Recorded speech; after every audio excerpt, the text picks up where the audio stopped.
Hi, I'm Vicki Westling with City Speaks. City Speaks is a show that's brought to you by Mayor Wilfred Rosas. It's a show for you, the residents for the city of Dunkirk and the surrounding area, to let you know what's going on in your community, how you're being impacted by the various changes, things that are happening. You can watch City Speaks daily, 3 and 10 on Spectrum 1301 in Dunkirk. Catch it anytime on Dunkirk Access YouTube. Let us know what you think. Let us know what you like. If there's something you want to see, let us know that as well. You can send your comments to City Speaks at City Hall, Dunkirk, 342 Central Avenue, Dunkirk, New York, 14048. Contact City Speaks at cityofdunkirk.com.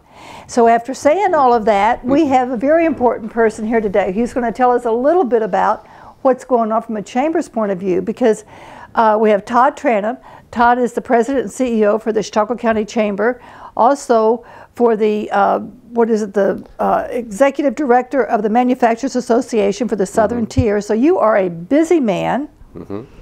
Tell me what's happening at the chamber and what's happening within our area as it impacts the kinds of things that are going on, and what are some of the results that you're seeing? Yeah, it has been a very busy couple months, and very fortunate to have an excellent team at the Chamber of Commerce and Manufacturers Association. We've remained open even though we're not on site. We've all been remotely operating, and we were able to pivot pretty quickly to be able to do that because we have the appropriate technology. So first of all, as the pause began, we worked a lot with the businesses just to help them kind of navigate that situation. There was that whole discussion, around essential versus non-essential.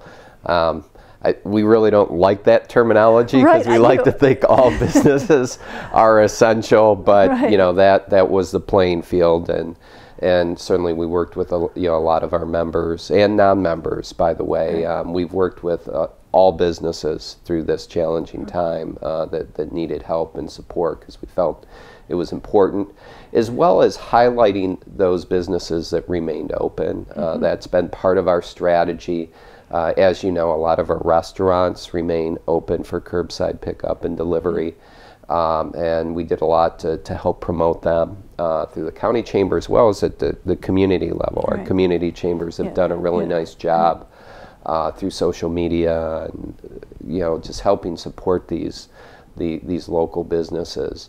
And now we've pivoted. We're in that phase 1 reopening. Phase 2, fingers crossed, hopefully coming next Tuesday. It's important to note many of our manufacturers actually remained open on some level. Probably between 70 and 80% of manufacturers in our region remained open on some level. There were a few instances of manufacturers that had to totally shut down. A lot of them had to only limit what they're manufacturing to, again, that term essential products. But why that's important is that manufacturing represents $4.5 billion in shipments out of Chautauqua County annually. Wow. So when you talk about economic impact, when you have some of those facilities closed down or even partially closed down, that has a profound economic impact. Because so if they were doing it 4.5 at basically what we would consider full capacity, that's been diminished. Significantly. What would that? What are we? How far down are we now? Are we down to 25% or 50%? We won't know. Until we come through this exactly, where we'll end up landing. I think it's safe to say probably some of the manufacturings during this pause period were between 25 and 50% production. Now, they're ramping it up, and again, we are fortunate to have a diverse manufacturing base. So places like Rouston Purina and Refresca and Fieldbrook Foods and the steel plant we're continued pretty much at full operation. And of course, some of those we've mentioned are actually hiring You know, Philbrook Foods has signs out that they're hiring, and so there are things that are still going on, still happening in spite of some of this. Correct. Yeah. So, you know, our manufacturers are starting to fully ramp up. It'll take a little while to get everything back up and fully running. And some of that, too, will be dictated by demand for their product because, you know, overall the economy has softened nationally and worldwide. I mean, we have a lot of manufacturers shipping product all over the world. Yeah. You know, construction is getting back on its feet. But again, that's a sector where there were still a lot of construction projects ongoing, particularly anything that was state or federally funded continued to progress forward. Right, and if you've traveled on 60 and 20, as I'm sure you have, we've seen that is happening.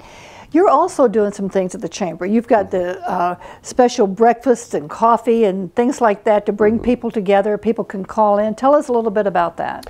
Well, like any business, we've had to change a little bit how we deliver our services. So early on in this situation, we started a weekly business webinar series every Monday at 3:30, and it originally just started out by businesses were just looking for information about, you know, can I stay open, can I not, what resources are available to help my business get through this, because cash flow has been a really huge issue for a lot of our small businesses.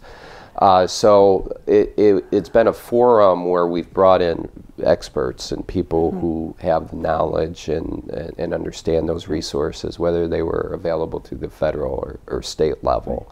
And, you know, then it just sort of took on a life of its own. You know, got calls from the lieutenant governor and she wanted to participate, and then we had the state comptroller on, and this week we focused on reopening. We had the local and regional people participate.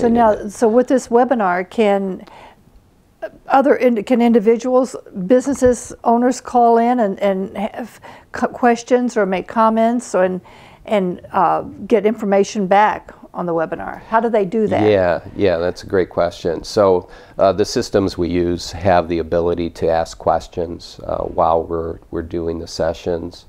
For things like we had our legislative breakfast a few weeks ago, and we did it through a webinar platform.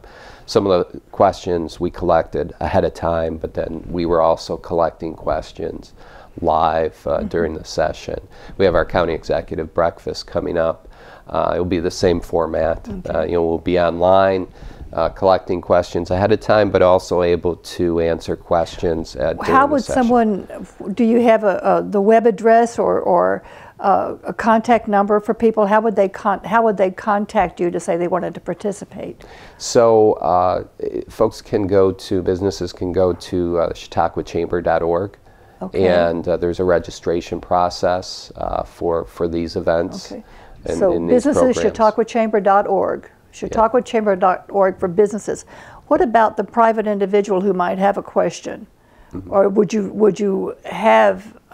they be allowed to speak or to have a question? If it was business related? Yes. Okay. Yeah. So everyone can, so if you have a business related question, or if you're a small business, you can go to Chautauqua Chamber.org, chautauquachamber.org. And that's every Monday at 3:30. Correct. Okay. Yes, and then we've continued, you know, kind of our normal program, as I mentioned. We had our legislative breakfast is scheduled. It's just we weren't all gathered together having breakfast together. And then we'll have our county executive program as well. But again, it'll be online. And you know, we continue to make plans as we go forward. There are a lot of things we've had to postpone because our chamber and our community chambers put on a lot of events in the course of a year, about 100 events throughout Chautauqua County. And we've had to postpone, you know, a lot of things. We are going to have our, this question has come up, we are going to have our annual awards banquet. Regardless, I mean, it might be in a different format. We'll have to see what October brings, but because it's likely we won't be able to get 300 and some people together in one room. But we are proceeding forward. Right. We will be honoring and recognizing folks from throughout Chautauqua County. Right, and I know I've attended some of those, and they've been very, very well received, certainly throughout the community. And you always have somebody special who's being your honoree or the person who's done the most. And I know that we have canceled a lot of things, and I know that that's really been a problem because our people here in the community, you know, we have things that they were planning to do, and you know, whether it's the Grape Festival in Silver Creek or the Grand Prix boat race here in Dunkirk or whatever it may be, people are now kind of homebound a little bit. One of the things that the Chamber has done with businesses is that you've helped develop plans or help the businesses develop their plans for the next phase and going forward. Do you know in phase 2 what businesses will be opening up?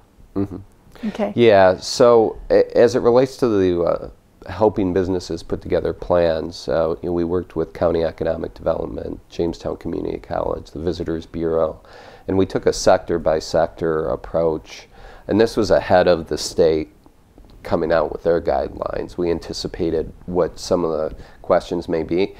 We wanted to help businesses kind of get a head start. We also wanted to demonstrate to the state and the decision makers that we're serious about safety. We felt that was important to get that across, that we take this seriously, the business community takes this seriously, and we're going to be proactive in protecting our employees and our customers. Right. So the next phase is a lot of the service sector. So, which will be important, you know, another important step in this process of, you know, getting a lot of those service sector based businesses open and getting dollars circulating throughout. And that's the key. You know, we talk about the restaurant industry and what's happening with them, and certainly, and the service sector is one that people are really missing. They're really needing. Yeah. I am one of them. Yes, and retail. So retail's currently open for curbside pickup, but like, you know, smaller retail facilities will be able to reopen in this next phase. And it's been difficult. You think about the dynamic of, you know, a Walmart or a Dollar General being able to be open through this, whereas some of our small retail shops, that if, you know, they didn't have groceries as part of what they sell, and there's a lot of those. There's a lot of music shops in our community, a lot of boutique types of shops, and you know, they haven't been able to be open. And they're really hurting. And I know that here in the city of Dunkirk, we've received a grant through HUD to help small businesses that have suffered during this crisis. And if there is a small business who really needs some help, they should contact Rebecca Worster or Jill Mew at the city of Dunkirk, because those are the people who can help them with that. And I know that it's that service sector, the small business owner, the family business, the bookstores. Those are the people who are really saying, "Wait a minute, you know, I'm really hurting." Yeah. So. And that's, and I compliment the city for putting that program together, because those small businesses need that support. Oh, they absolutely do. And pivoting quickly to do that. So now you're going to have your county executive breakfast, and that's going to be on Friday, June 5th. And if anyone has questions, can they ask questions of County Executive Wendell if that's the case? Yes, folks can, businesses, you know, our members and again, we have been working with our non-members it's really crazy as well. Because, typically you're a member of the chamber and you're the one who's involved in this, but if you're not a member, you typically aren't. So maybe this be a membership drive for you. Yes, it's been a great opportunity to engage with a lot of members. So, members can be submitted ahead of time or, you know, during the program. Right, so good. All right, and now tell me a little bit about what happened at your meeting yesterday. You had a lot of people there. Who all was there? We had Mark Ice from County Economic Development. We had Elizabeth Booth from Jamestown Community College. We had Ben Rand. He's with Insight Consulting, based in Buffalo, and we had Brad Walters from the Builders Alliance since, you know, construction was part of that phase 1.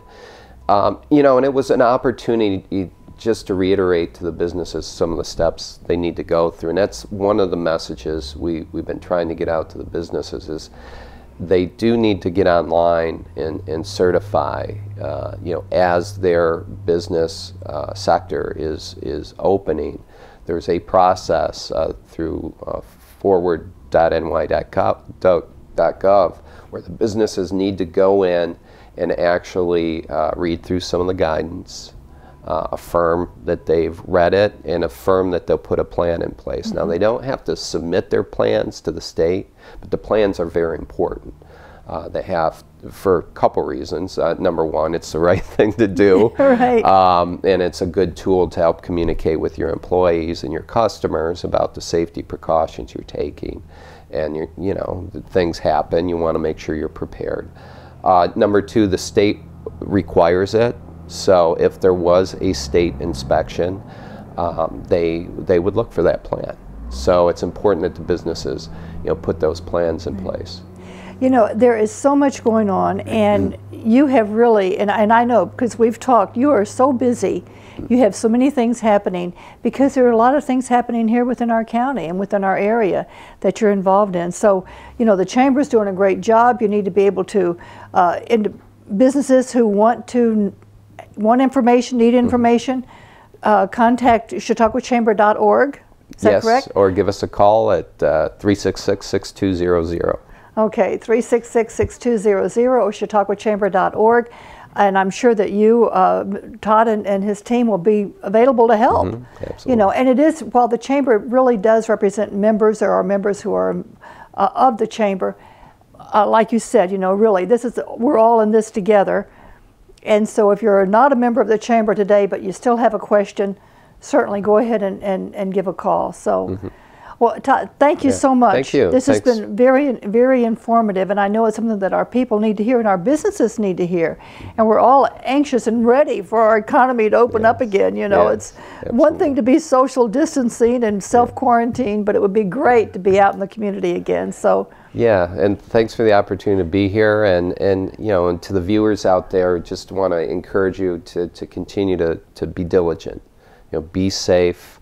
If we're going to keep this economy open and get back on the right footing, it's going to take a community effort. It's going to take our businesses, their employees, and our residents to continue to be diligent. Right. We all have to, as much as we might want not to, 6-foot distance or wear a mask or whatever it might be, we must do that in order to protect ourselves and to protect others. Correct. And to protect others. So safety is the key here. Thank you for coming. Yes. Thank you, Todd. Thank you for watching City Speaks. City Speaks is here for you, the residents for the city of Dunkirk. Let us know what you think. Let us know what you like. And if there's someone you want to see on City Speaks, let me know. Send it to cityspeaks@cityofdunkirk.com. And again, I extend the invitation to all of our elected leaders and elected officials and our business community. If you have something that you want to bring out to our residents, please let me know that as well. So thank you. Thank you for watching City Speaks, and have a great day.